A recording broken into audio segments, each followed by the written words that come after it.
মৰমৰ ছাত্ৰ-ছাত্ৰীসকল, আজি আমি আৰম্ভ কৰিছোঁ পঞ্চম শ্ৰেণী পৰিৱেশৰ পাঠ ৩ বতৰ। ইয়াত আমি সম্পূৰ্ণ প্ৰশ্নোত্তৰৰ লগতে পাঠটো পঢ়ি বুজাই দিছোঁ। তোমালোকে যদি ভিডিঅ'টো চাই ভাল পোৱা তেনেহ'লে প্লিজ চেনেলটো ছাবস্ক্ৰাইব কৰি দিব। Thank U.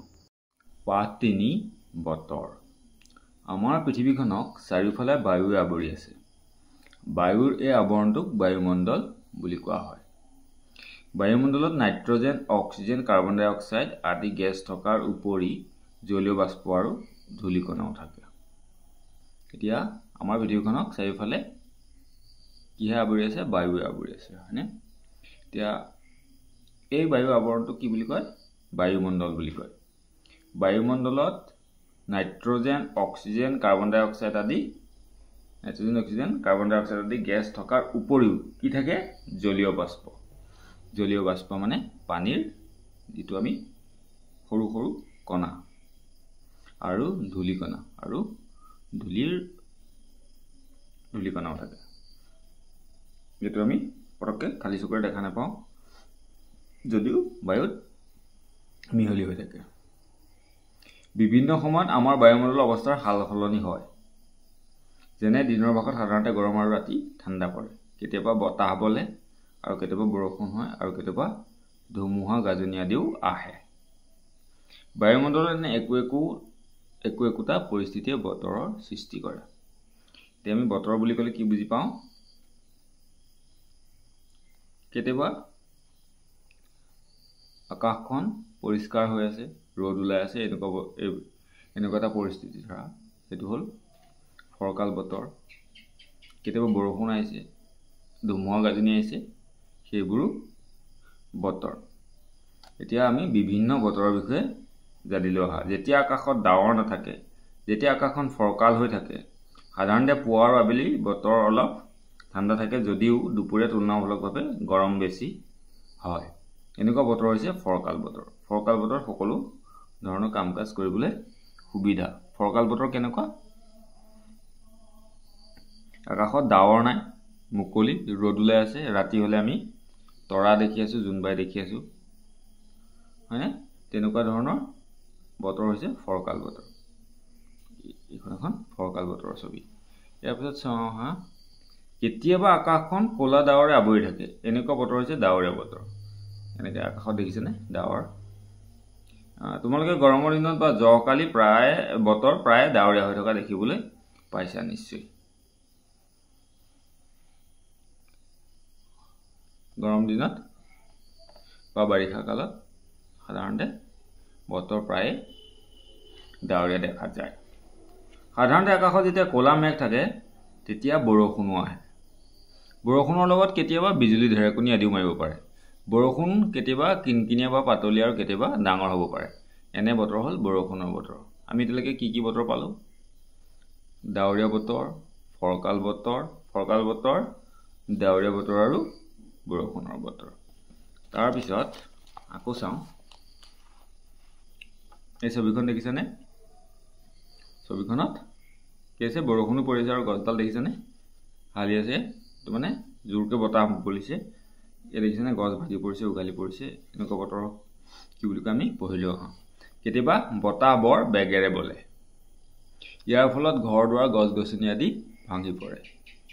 কেতিয়াবা তীব্ৰ বতাহৰ লগতে মেঘৰ গাজনি, বিজুলী ঢেৰেকনিৰে সৈতে দবা পিটা বৰষুণ আহে। এনে বতাহ বৰষুণক ধুমুহা বুলি কোৱা হয়। বতাহ যেতিয়া জোৰকৈ বলে তেনেকুৱা বতাহক আমি কি বুলি কওঁ? ধুমুহা বুলি কওঁ। কেতিয়াবা বহুদিন ধৰি বৰষুণ নহ'ব পাৰে। দীৰ্ঘদিন ধৰি বৰষুণৰ অভাৱত বতৰ শুকান হৈ পৰে। ঠায়ে ঠায়ে মাটিত চিৰাল ফাট মেলে।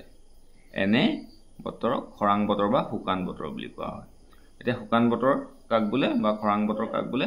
বহুদিন বৰষুণ নহয়, মাটি ফাটি যায়, তোমালোকে দেখিছানে? তেনেকুৱা বতৰ হৈছে খৰাং বতৰ বা শুকান বতৰ। এই দেখিছেনে? মাটি এনেকৈ ফাটি যায়, খেতি মাটিও ফাটি যায়।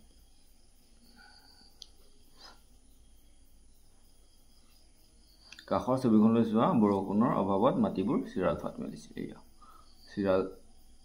চিৰাল দেখিছেনে তোমালোকে? চিৰালটো পকি পৰিণত হ'লে এনেকৈ ফাট মাৰি যায়, সেইকাৰণে চিৰাল ফাট মেলা বুলি কয়। চিন্তা কৰি লিখোঁ আহা, এনে বতৰত আমাৰ কি কি অসুবিধা হ'ব পাৰে, খেতিয়কৰ কি কি সমস্যা হ'ব পাৰে। এনেকুৱা বতৰত আমাৰ কি অসুবিধা হ'ব পাৰে? গছ গছনি শুকাই যাব পাৰে, হয়নে? খেতিবোৰ নষ্ট হ'ব পাৰে, পানীৰ অভাৱত খেতি মৰি যাব পাৰে, হয়নে? এনেকুৱা ধৰণৰ আমাৰ সমস্যা হ'ব পাৰে, খেতিয়কৰো তেনেকুৱা সমস্যা হ'ব পাৰে, খোৱা পানীৰ অভাৱ হ'ব পাৰে, হয়নে? দলত আলোচনা কৰি উত্তৰ লিখোঁ আহা, বিজুলী গাজনিৰে বৰষুণ আহিলে আমি কিয় ঘৰৰ ভিতৰত আশ্ৰয় ল'ব লাগে? নেৰানেপেৰা বৰষুণৰ ফলত আমাৰ কি কি ধৰণৰ সমস্যাৰ সৃষ্টি হয়? এতিয়া বিজুলী গাজনিৰে বৰষুণ আহিলে আমি কিয় ঘৰৰ ভিতৰত আশ্ৰয় ল'ব লাগে? মুকলি ঠাইত তোমালোকে বিজুলী মানে ঢেৰেকনি পৰা শুনিছানে কেতিয়াবা?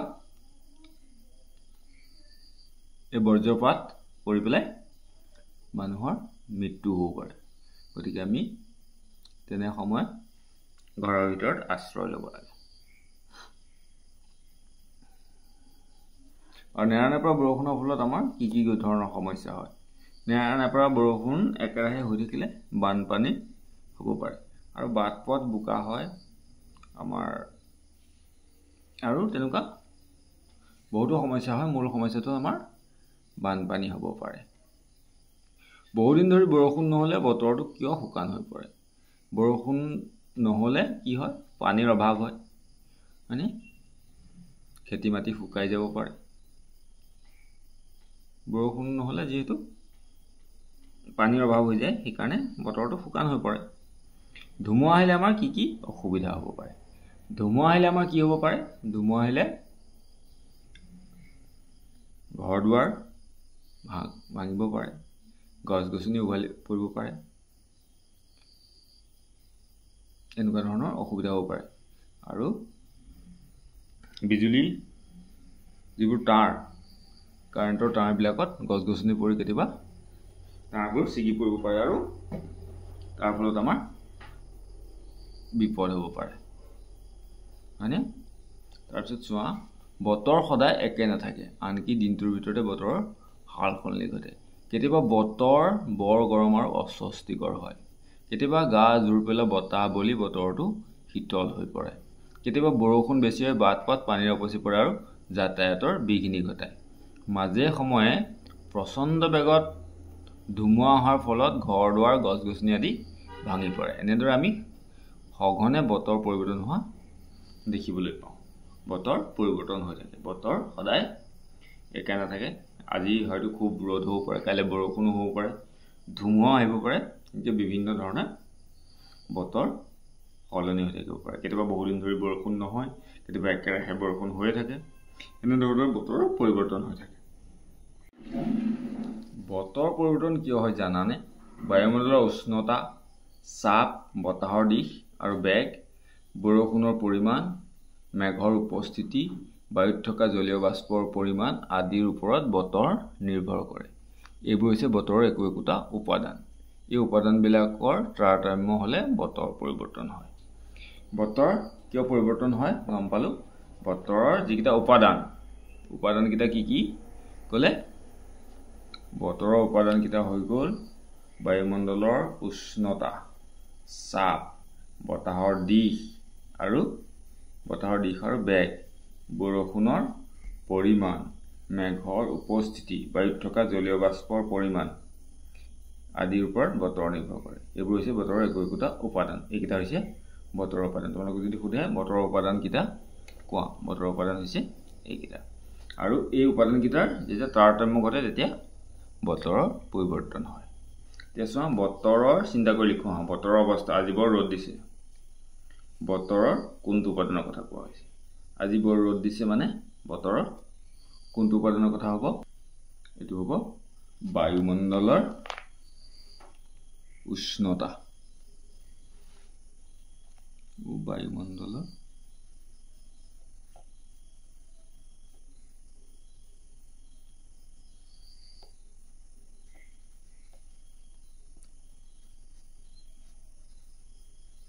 উষ্ণতা।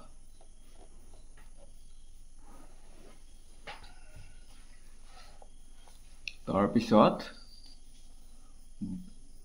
বতৰটো ডাৱৰীয়া হৈছে এটো হ'ব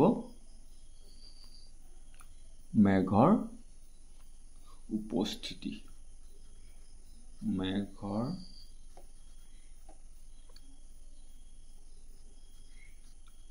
উপস্থিতি ধুমুহা আহিছে বতাহৰ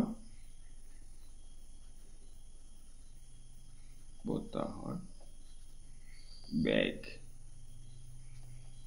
তাৰ পিছত নদ নদীবোৰ পানীৰে উপচি পৰিছে বৰষুণৰ পৰিমাণ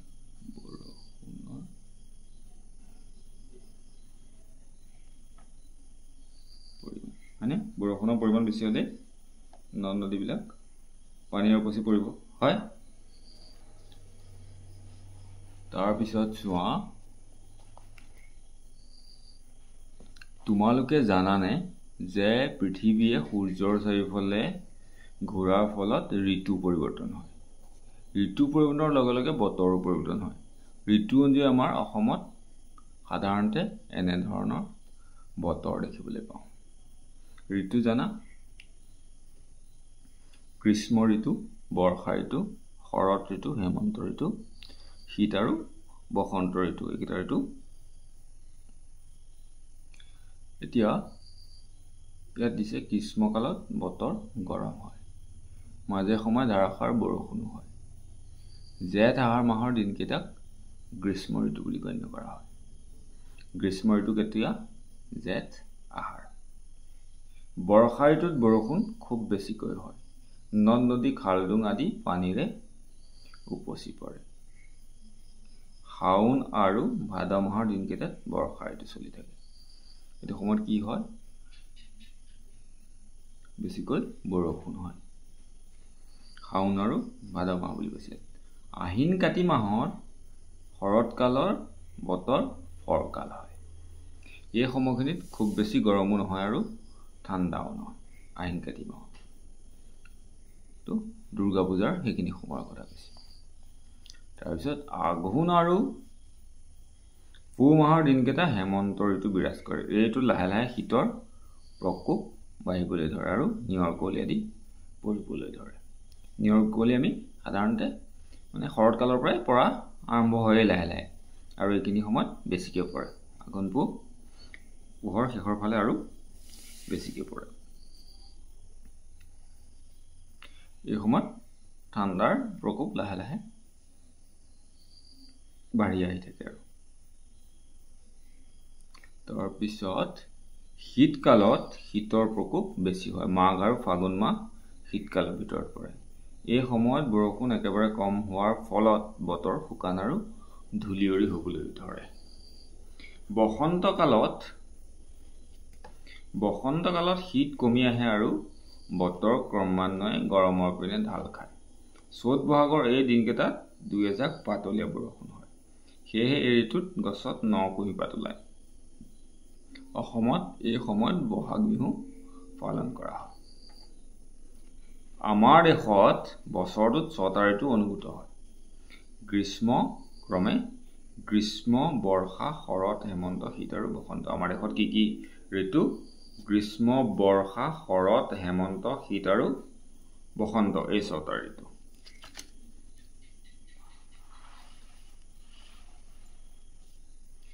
বতৰ অনুযায়ী আমাৰ সাজপাৰ আৰু থকাৰ ধৰণ বেলেগ বেলেগ হয় আমি বতৰ অনুযায়ী বেলেগ বেলেগ সাজপাৰ পিন্ধো হয়নে বতৰৰ লগত মিলাই সাজপাৰ পৰিধান কৰাটো ভাল গৰমৰ দিনত পাতল কপাহী কাপোৰ পিন্ধিবলৈ বৰ আৰামদায়ক পাতল কপাহী কাপোৰ গৰমৰ দিনত পিন্ধিবলৈ ভাল আমাৰ শৰীৰৰ পৰা গৰমৰ দিনত সাধাৰণতে বেছিকৈ ঘাম ওলায় গৰমৰ দিনত কপাহী কাপোৰ পিন্ধিলে ই আমাৰ ঘামবোৰ সহজতে শুহি লয় কপাহী কাপোৰে ভালদৰে পানী শোষণ কৰিব পাৰে আৰু ইয়াৰ মাজেৰে বতাহ চলাচলো কৰে কৃত্ৰিম সূতা অৰ্থাৎ নাইলন পলিষ্টাৰ আদি সূতাৰে তৈয়াৰ কৰা কাপোৰ পিন্ধিলে গাৰ ঘাম ওলাই যাব নোৱাৰে আৰু ইয়ে শৰীৰৰ খৰখজুৱতি ঘামচি ঘাম গাৰ আদি সমস্যাৰ সৃষ্টি কৰিব পাৰে। গৰমৰ পৰা হাত সাৰিবলৈ আমি বিচনীৰ বাল আৰু বিজুলী পাংখা চলাম। কেতিয়াবা ডাঙৰ গছৰ ছাঁত বহি গা শীতল কৰোঁ। গছৰ তলত বহা নে কেতিয়াবা? গছৰ তলত বহিলে ছাঁত গৰমৰ দিনত বৰ আৰাম লাগে, হয়নে? ধুনীয়া যদি ঠাণ্ডা বতাহ বলি থাকে। গৰমৰ দিনত আমি আম, কঁঠাল আদি ফল মূল, টেঙা আঞ্জা, দৈ আদি খাবলৈ ভাল পাওঁ। ক'লা ৰঙৰ কাপোৰৰ সূৰ্যতাপ শোষণ কৰিব পৰা ক্ষমতা বেছি, আনহাতে বগা ৰঙৰ কাপোৰে আটাইতকৈ কম তাপ শোষণ কৰে। সেয়েহে আমি গৰমৰ দিনত বগা বা পাতল ৰঙৰ পোছাক পিন্ধিব লাগে। ক'লা ৰঙে কি হয়? আটাইকেইটা সূৰ্যৰ পোহৰৰ আটাইকেইটা ৰং শোষণ কৰে বা আটাইতকৈ বেছি তাপ শোষণ কৰে, কিন্তু বগা ৰঙে আটাইতকৈ কম তাপ শোষণ কৰে। সেইকাৰণে আমি বগা বা এনেকুৱা পাতল ৰঙৰ পিন্ধিলে ভাল গৰমৰ দিনত। শীতকালত আমি উমাল গৰম কাপোৰ পিন্ধোঁ। ৰাতি শুওঁতে লেপ কম্বল আদি গাত লওঁ। শীতৰ পৰা হাত সাৰিবলৈ জুই পুৱাওঁ। আমি সাধাৰণতে শীতত ঊণৰ কাপোৰ পিন্ধোঁ। অসমত তৈয়াৰী এৰী কাপোৰ ব্যৱহাৰ শীতকালতহে হয়। এতিয়া তোমালোকে গৰমৰ দিনত আৰু ঠাণ্ডাৰ দিনত পিন্ধা সাজপাৰৰ নাম লিখা। গৰমৰ দিনত কি পিন্ধা, ঠাণ্ডাৰ দিনত কি পিন্ধা তোমালোকে লিখিবা। এতিয়া চোৱা, দলত আলোচনা কৰি কোৱা মাঘ ফাগুন মাহত খাল বিল পুখুৰী আদি পানী শুকাই যায় কিয়? এইটো সময়ত একেবাৰে বৰষুণ নহয় বাবে পানী শুকাই যায়। গৰমৰ দিনত ঘামুচি, খজুৱতি আদিৰ পৰা হাত সাৰি থাকিবলৈ আমি কি কি কৰিব পাৰোঁ? গৰমৰ দিনত ঘামুচি, খজুৱতি আদিৰ পৰা হাত সাৰিবলৈ আমি প্ৰথমতে কাপোৰ পিন্ধিব লাগে। কেনেকুৱা? কপাহী কাপোৰ পিন্ধিব লাগে। আমি ভালদৰে চাফ চিকুণ হৈ থাকিব লাগে, হয়নে? গা ধুব লাগে, আমি ঘামবিলাক ধুব লাগে আৰু আমাৰ কাপোৰবোৰ সময়মতে সলনি কৰিব লাগে। একেখিনি কাপোৰকে পিন্ধি থাকিলে আমাৰ খজুৱতি বা তেনেকুৱা অপকাৰ হ'ব পাৰে। আমি ৰেডিঅ', দূৰদৰ্শন, ইণ্টাৰনেট আদিৰ জৰিয়তে বতৰৰ বিষয়ে আগতীয়াকৈ জানিব পাৰোঁ। এনে জাননীক বতৰৰ আগজাননী বা বতৰৰ আগলি বতৰা বোলা হয়। বতৰৰ বিভিন্ন তথ্য পাতি সম্বন্ধে আমাক বতৰ বিজ্ঞান কেন্দ্ৰই জানিবলৈ দিয়ে। বতৰৰ তথ্য পাতি লাভ কৰিবলৈ বতৰ বিজ্ঞান কেন্দ্ৰত কিছুমান সঁজুলি ব্যৱহাৰ হয়। এনে কেইটামান সঁজুলিৰ সৈতে পৰিচয় হওঁ আহা। কেইটামান আমি বতৰৰ বিষয়ে তথ্য দিয়া সঁজুলিৰ নাম জানি লওঁ আহা। এতিয়া চোৱা, এইটো থাৰ্মোমিটাৰ, এইটো হ'ল বেৰমিটাৰ, এইটো হ'ল ৰেইন গজ। এইটো বায়ুমণ্ডলৰ উত্তাপ জোখা সঁজুলি হ'ল থাৰ্মোমিটাৰ। বায়ুমণ্ডলৰ চাপ জোখা সঁজুলি হ'ল বেৰমিটাৰ। আৰু বৰষুণৰ পৰিমাণ জোখা সঁজুলি কি হয়? এইটো ৰেইন গজ। তাৰপিছত দিকদৰ্শী সূচক, উইণ্ড ভেন, এইটো হ'ল বতাহৰ দিশ জোখা সঁজুলি। আৰু এনিমোমিটাৰ, এনিমোমিটাৰটো হ'ল বতাহৰ গতিবেগ জোখা সঁজুলি। তাৰপিছত চোৱা, এইটো হ'ল বায়ুমোজা, বতাহৰ গতিবেগ আৰু দিশ নিৰ্ণয় কৰা সঁজুলি। এইটো হ'ল বায়ুমোজা, উইণ্ড চক্স। এইটো হ'ল হাইগ্ৰমিটাৰ, বায়ুমণ্ডলত থকা জলীয় বাষ্পৰ পৰিমাণ জোখা সঁজুলি। বায়ুমণ্ডলত থকা জলীয় বাষ্প জোখা সঁজুলিৰ নামটো কি? হাইগ্ৰমিটাৰ।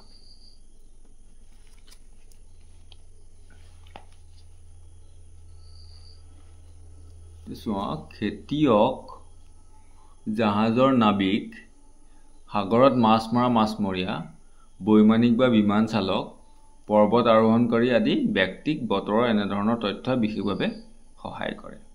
আজিকালি বতৰৰ আগজাননী দিয়া কৃত্ৰিম উপগ্ৰহ বিশেষভাৱে ব্যৱহৃত হয়। আমাৰ দেশত ভাৰত চৰকাৰৰ বতৰ বিজ্ঞান বিভাগে সমগ্ৰ দেশখনৰ বাবে বতৰৰ আগজাননী প্ৰস্তুত আৰু প্ৰচাৰ কৰে। ৰেডিঅ', দূৰদৰ্শন, বাতৰি কাকত আৰু ইণ্টাৰনেটতো বতৰৰ আগজাননী তথ্য দিয়া হয়। চিন্তা কৰি লিখা। বতৰৰ আগজাননীয়ে তলত দিয়া ব্যক্তিসকলক কিদৰে বিশেষভাৱে সহায় কৰে? খেতিয়ক, জাহাজৰ নাবিক, বৈমানিক বা বিমান চালক, সাগৰত মাছ মৰা মাছমৰীয়া, পৰ্বতাৰোহণকাৰী। এইসকলক কি কেনেকৈ সহায় কৰে? খেতিয়কক বৰষুণ কেতিয়া হ'ব বা কিমান হ'ব হয়নে আগতীয়াকৈ জানিলে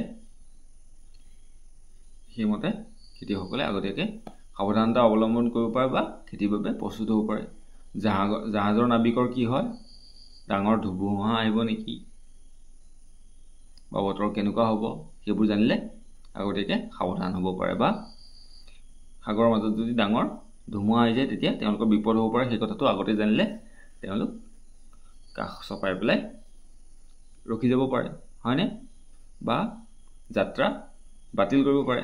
বিমান চালকৰো একেই কথা, বৰষুণ বা তেনেকুৱা ধুমুহাৰ আগজাননী পালে কি হয় সেইটো যাত্ৰা বাতিল কৰি দিব পাৰে আগতীয়াকৈ। সাগৰত মাছ মৰা নাৱৰীয়াৰো কি হয় একেই, এই জাহাজৰ নাবিকৰ দৰে ধুমুহা আহিলে মহা বিপদ হ'ব পাৰে হয়নে, গতিকে আগতীয়াকৈ গম পায়। ঠিক তেনেকুৱা পৰ্বতাৰোহণকাৰীও একেই, বৰষুণ বা এনেকুৱা প্ৰতিকূল বতৰত তেওঁলোকৰ পৰ্বতাৰোহণ বা পৰ্বতত বগাবলৈ অসুবিধা হ'ব পাৰে, সেইকাৰণে তেওঁলোকে আগতীয়াকৈ জানি আগতীয়া সাৱধানতা অৱলম্বন কৰিব পাৰে বা কেতিয়াবা স্থগিত ৰাখিব পাৰে তেওঁলোকৰ কাৰ্যসূচী। হ'ব।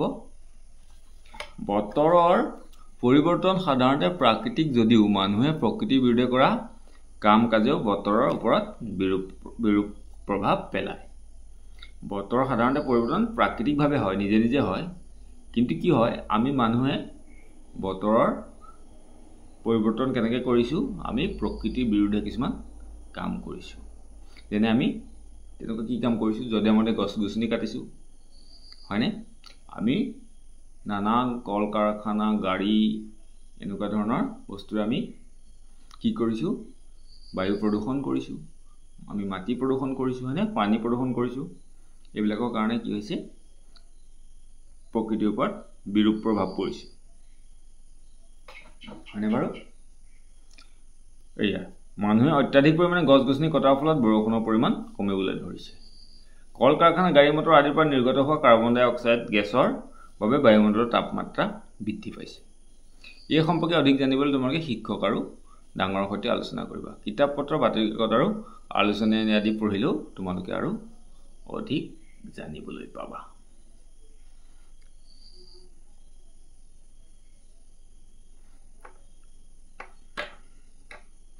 বায়ুমণ্ডলৰ আমি ওপৰত কিছুমান স্তৰ আছে, যিবিলাক স্তৰে সূৰ্যৰ পৰা আমাৰ পৃথিৱীলৈ আহিবলগীয়া কিছুমান আমাৰ মানুহৰ বা জীৱ জন্তুৰ বাবে অপকাৰী ৰশ্মিবিলাক তাত ধৰি ৰাখে, সেইটো পৃথিৱীলৈ আহিবলৈ নিদিয়ে। সেই স্তৰটো অজন স্তৰ বুলি কয়। আমি বেছিকৈ ফ্ৰিজ, AC, শীততাপ নিয়ন্ত্ৰক যন্ত্ৰ এইবোৰ ব্যৱহাৰ কৰাৰ পিছত ফলত কি হয়? এবিধ গেছ ওলায়। সেই গেছবিধৰ নাম হ'ল ক্ল'ৰ'ফ্ল'ৰ কাৰ্বন। সেই গেছবিধে কি কৰে? সেই অজন স্তৰত বিন্ধা কৰি দিয়ে। সেই বিন্ধা হোৱাৰ বাবে কি হয়? আমাৰ পৃথিৱীলৈ আহিব নলগীয়া কিছুমান অতি বেঙুনীয়া ৰশ্মিৰ দৰে কিছুমান ৰশ্মি আহিব পাৰে। গতিকে মানুহ আৰু জীৱ জন্তুৰ বিভিন্ন ক্ষতি হ'ব পাৰে। মানুহৰ ছালৰ ৰোগৰ পৰা আৰম্ভ কৰি কৰ্কট মানে কেঞ্চাৰ ৰোগৰ নিচিনা কিছুমান ৰোগ বৃদ্ধি হ'ব পাৰে হয়নে। আৰু গছ গছনি কটাৰ ফলত আমাৰ বৰষুণৰ পৰিমাণ কমিছে, উত্তাপ বাঢ়িছে হয়নে। আমি কি গেছ লওঁ? উশাহত আমি লওঁ অক্সিজেন। গছে খাদ্য প্ৰস্তুত কৰোঁতে কাৰ্বন ডাই অক্সাইড ব্যৱহাৰ কৰে আৰু অক্সিজেন এৰি দিয়ে হয়নে। গছ গছনিৰ পৰিমাণ কমিলে আমাৰ পৰিৱেশত কি হ'ব? অক্সিজেন গেছৰ পৰিমাণ কমি যাব পাৰে হয়নে। কাৰ্বন ডাই অক্সাইডৰ মাত্ৰা বাঢ়িব পাৰে। গতিকে এইবিলাক কাৰণে আমাৰ পৰিৱেশৰ প্ৰতি আমি সচেতন হোৱা উচিত। আমি গছ গছনি যিমান পাৰি ৰোপণ কৰিব লাগিব আৰু যধে-মধে আমি গছ-গছনি কাটিব নালাগিব আৰু বিভিন্ন প্ৰদূষণ হোৱা কাৰ্যৰ পৰা আমি পৰাপক্ষত বিৰত থাকিব লাগিব হ'ব এতিয়া আমি কৰোঁ প্ৰশ্নোত্তৰখিনি 1 নম্বৰ উত্তৰ লিখা ক বতৰ বুলিলে কি বুজা এইখিনি মই বহি এখনত লিখি থৈছোঁ বাৰু আগতে এতিয়া আমি এই ক অংশৰ খ অংশ মিলোৱাৰ খালী ঠাইবোৰ পুৰাকৈ চাই ক অংশৰ লগত খ অংশ মিলোৱা বায়ুৰ উষ্ণতা জোখা যন্ত্ৰৰ নাম কি হ'ব থাৰ্মোমিটাৰ এইখিনি এনেকৈ মিলাব লাগে ক অংশৰ বায়ুৰ উষ্ণতা থাৰ্মোমিটাৰ বায়ুত থকা জলীয় বাষ্পৰ পৰিমাণ হাইগ্ৰমিটাৰ তাৰপিছত বায়ু বৰষুণৰ পৰিমাণ ৰেইন গজ বায়ুৰ গতিবেগ এনিমোমিটাৰ তাৰপিছত খালী ঠাই পূৰ কৰা গৰমৰ দিনত পাতল কপাহী কাপোৰ পিন্ধিবলৈ বৰ আৰামদায়ক কপাহী বতাহৰ দিশ জুখিবলৈ দিক দৰ্শী সূচক নামৰ সঁজুলি ব্যৱহাৰ কৰা হয়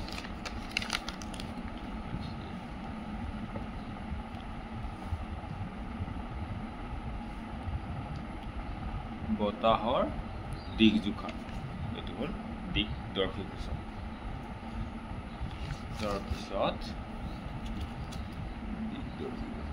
তাৰপিছত বায়ু মোজা বতাহৰ গতিবেগ আৰু দিশ নিৰ্ণয় কৰিবলৈ ব্যৱহাৰ কৰা হয় বায়ু মোজা বতাহৰ গতিবেগ আৰু দিশ নিৰ্ণয় কৰা হয় তাৰপিছত আছে ঘ কি ধুমুহা আহিলে আকাশত বিজুলী মাৰে আৰু মেঘেও গাজে হ'বনে তাৰপিছত এতিয়া চোৱা আমি কৰি যাওঁ উত্তৰ লিখা ক আছে বতৰ বুলিলে কি বুজা উত্তৰ বতৰ বুলিলে বায়ুমণ্ডলৰ একোটা পৰিস্থিতিক বুজা যায় বিভিন্ন সময়ত বায়ুমণ্ডলৰ অৱস্থাৰ সাল সলনি হ'ব পাৰে কেতিয়াবা ঠাণ্ডা কেতিয়াবা গৰম কেতিয়াবা বতাহ বলে কেতিয়াবা বৰষুণ হয় আৰু কেতিয়াবা ধুমুহা গাজনিও আহে বায়ুমণ্ডলৰ এনে একোটা পৰিস্থিতিয়ে বতৰৰ সৃষ্টি কৰে ধৰিব পাৰিছেনে বাৰু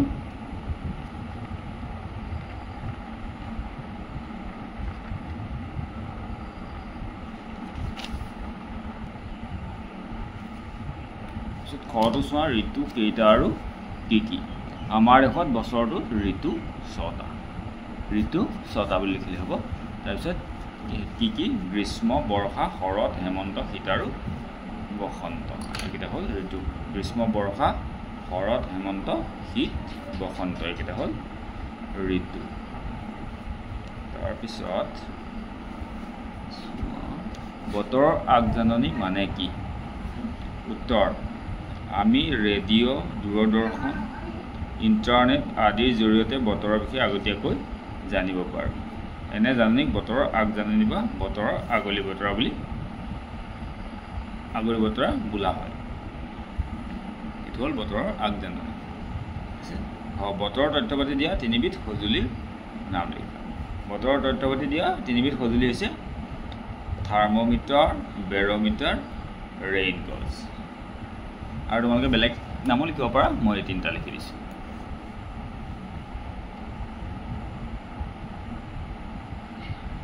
তাৰপিছতো চোৱা কোনটো বিভাগে গোটেই দেশখনৰ বাবে বতৰৰ আগজাননী প্ৰস্তুত আৰু প্ৰচাৰ কৰে ভাৰত চৰকাৰৰ বতৰ বিজ্ঞান বিভাগে সমগ্ৰ দেশখনৰ বাবে বতৰৰ আগজাননী প্ৰস্তুত আৰু প্ৰচাৰ কৰে কোনটো বিভাগে কৰে বতৰ বিজ্ঞান বিভাগ তাৰপিছত 4 নম্বৰ চোৱা বতৰৰ আগজাননী কি কি মাধ্যমৰ জৰিয়তে দিয়া হয় বতৰৰ আগজাননী ৰেডিঅ' দূৰদৰ্শন বাতৰি কাকত ইণ্টাৰনেট আদি মাধ্যমৰ জৰিয়তে দিয়া হয় হ'ব তাৰপিছত আমি চাওঁ 5 নম্বৰ আছে চমু টোকা লিখা ৰেইন গজ বতৰৰ তথ্যপাতি লাভ কৰিবলৈ বতৰ বিজ্ঞান কেন্দ্ৰই কিছুমান সঁজুলি ব্যৱহাৰ কৰে তেনে এবিধ সঁজুলি হৈছে ৰেইন গজ বৰষুণৰ পৰিমাণ জোখা সঁজুলি ৰেইন গজ ব্যৱহাৰ কৰি বৰষুণৰ পৰিমাণ ব্যৱহাৰ কৰি বৰষুণৰ পৰিমাণৰ বুজ লোৱা হয় হ'ব এইখিনিলৈকে ৰেইন গজ তাৰপিছত দিয়া আছে খ আছে কৃত্ৰিম উপগ্ৰহ হৈছে মানুহে নিৰ্মাণ কৰা এটা যন্ত্ৰ যাক আকাশলৈ পঠিওৱা হয় আৰু পৃথিৱীৰ চাৰিওফালে ঘূৰি থকাকৈ ইয়াক স্থাপন কৰা হয় যেনেকৈ চন্দ্ৰটো আমাৰ পৃথিৱীৰ চাৰিওফালে ঘূৰি থাকে ঠিক তেনেকৈ এইটো কৃত্ৰিমভাৱে উপগ্ৰহৰ দৰে ঘূৰি থকাকৈ স্থাপন কৰা হয় পৃথিৱীৰ কক্ষপথত স্থাপন কৰা হয় কৃত্ৰিম উপগ্ৰহ সাধাৰণতে যোগাযোগ বতৰৰ পূৰ্বানুমান বা আগজাননী পাবলৈ পৃথিৱীৰ ছবি তোলা আদি কামত ব্যৱহাৰ কৰা হয় ইয়াক সামৰিক উদ্দেশ্যৰ বাবেও ব্যৱহাৰ কৰা হয় প্ৰথম কৃত্ৰিম উপগ্ৰহ ছোভিয়েট ইউনিয়নে 1957 চনত মহাকাশলৈ প্ৰেৰণ কৰিছিল যাৰ নাম আছিল স্পুটনিক 1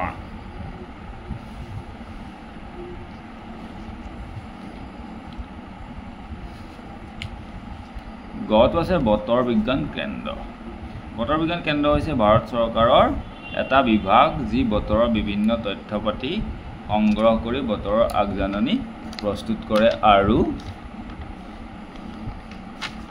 সমগ্ৰ দেশত প্ৰচাৰ কৰে এনেদৰে আমি বতৰৰ আগজাননী বা বতৰৰ আগলি বতৰা পাওঁ বতৰৰ তথ্য পাতি লাভ কৰিবলৈ বতৰ বিজ্ঞান কেন্দ্ৰই কিছুমান সঁজুলি ব্যৱহাৰ কৰে যেনে কি সঁজুলি ব্যৱহাৰ কৰে এইকেইটা লিখি দিব পৰা থাৰ্মোমিটাৰ ৰেইন গজ এই যিকেইটা যন্ত্ৰপাতিৰ নাম আছিলে সেইকেইটা তোমালোকে লিখি দিব পৰা এই যন্ত্ৰপাতিকেইটাৰ নাম লিখি দিব পৰা যেনে থাৰ্মোমিটাৰ বেৰোমিটাৰ ব্যৱহাৰ কৰে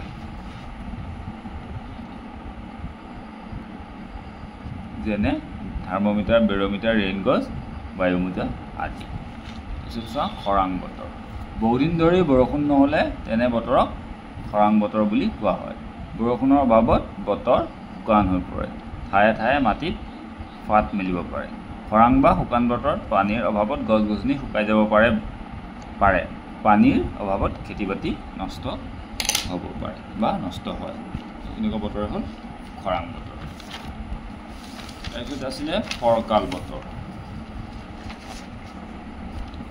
বতৰ কেনেকুৱা যেতিয়া আকাশত ডাৱৰ নাথাকে তেতিয়া আকাশ মুকলি হৈ থাকে সাধাৰণতে পুৱা আৰু আবেলি বতৰ অলপ ঠাণ্ডা থাকে যদিও দুপৰীয়া তুলনামূলকভাৱে গৰম বেছি হয় এনেকুৱা বতৰ হৈছে ফৰকাল বতৰ সকলো ধৰণৰ কাম কাজ কৰিবলৈ সুবিধা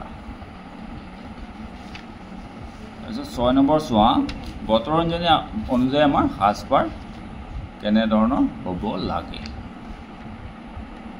বতৰ অনুযায়ী সাজপাৰ মিলাই পৰিধান কৰাটো ভাল গৰমৰ দিনত পাতল কপাহী কাপোৰ পিন্ধিবলৈ আৰামদায়ক গৰমৰ দিনত বগা বা পাতল ৰঙৰ কাপোৰ পিন্ধিব লাগে কৃত্ৰিম সূতা নাইলন পলিষ্টাৰ আদি কাপোৰ গৰমত পিন্ধিলে শৰীৰত ঘামচি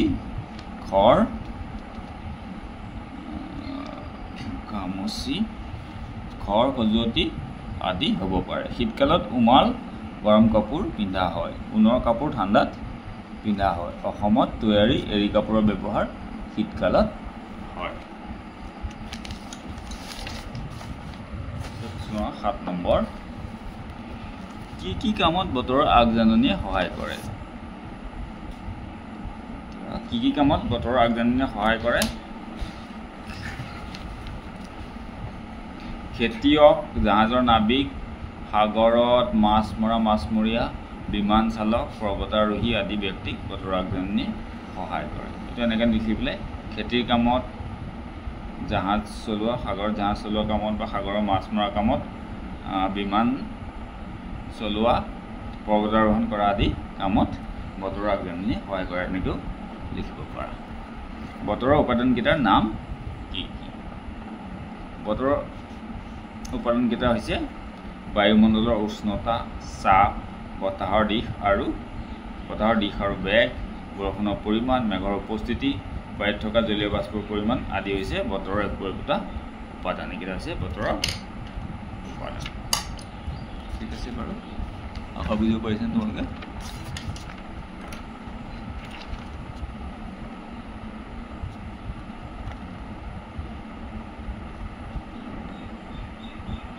এইটো ভিডিঅ' ইমানতে শেষ হৈছে ইয়াৰ পিছত আমি আৰম্ভ কৰিম পাঠ 4 জীৱন ধাৰণৰ প্ৰণালী তোমালোকে যদি ভিডিঅ'টো চাই ভাল পালে তেনেহ'লে প্লিজ চেনেলটো ছাবস্ক্ৰাইব কৰি দিবা থ্যাংক ইউ